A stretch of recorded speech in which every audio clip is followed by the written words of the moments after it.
The truth is that the circumstances of 1971 are not the circumstances of 2025. We just wanted to teach the terrorists a lesson. That lesson has been taught. Today's Pakistan is a different situation.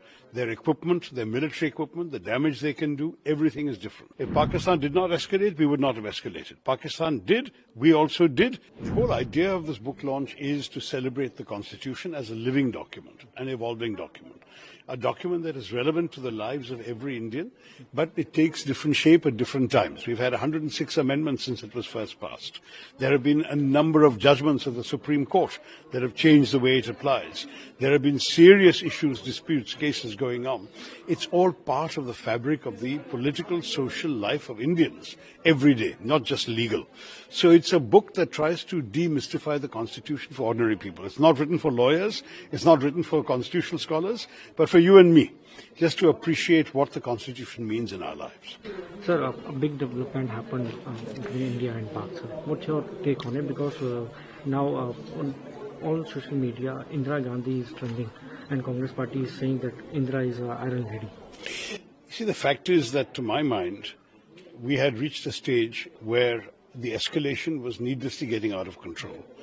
Peace is necessary for us. The truth is that the circumstances of 1971 are not the circumstances of 2025. There are differences. As far as I'm concerned, I believe that the people of India deserve peace. We have suffered a lot. We have lost a lot of casualties. Ask the people of Poonch how many have died since this war began and the shelling from the Pakistanis. I'm not saying that we should always stop wars. When there are reasons to continue them, we should continue. But this was not a war we intended to continue. We just wanted to teach the terrorists a lesson. That lesson has been taught.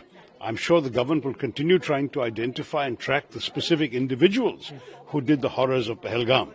But as far as this particular conflict with Pakistan was concerned, there was no reason to risk the loss of more lives and limbs and fortunes. We need to focus on the well-being and prosperity of Indian people, of growth, development, progress.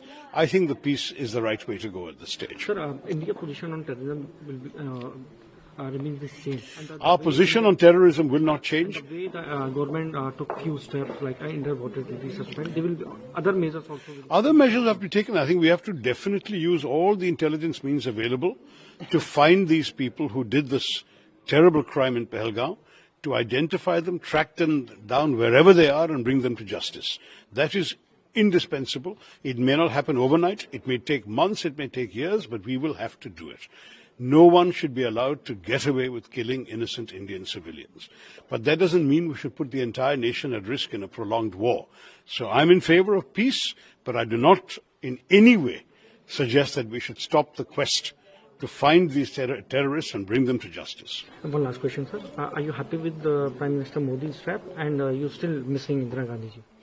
Look, I think 1971 was a great achievement of our history. I'm proud of it as an Indian. Indira Gandhi ji rewrote the map of the subcontinent, but the circumstances were different. Today's Pakistan is a different situation. Their equipment, their military equipment, the damage they can do, everything is different. And the circumstances of Bangladesh, we were fighting a moral cause to actually bring people to freedom and liberation. That was a completely different story. This is a different story. We would have ended up with a much longer, protracted conflict with a lot of loss of life on both sides, a lot of damage, a lot of expense. Is this the biggest priority for India today? No, it's not. We wanted to teach those who had sent these terrorists across that there is a price to be paid. We still have to catch the individual terrorist perpetrators, but we do not need to tie the whole country down in a war. That is something I've been very clear about from the start. India did not, I believe, at any stage see the action of the 7th as the beginning or the opening salvo of a long protracted conflict. For us, it was one-off.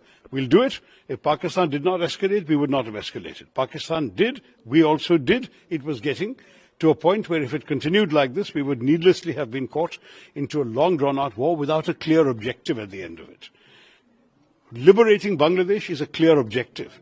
Just keeping on firing shells at Pakistan is not a clear objective. You see the difference.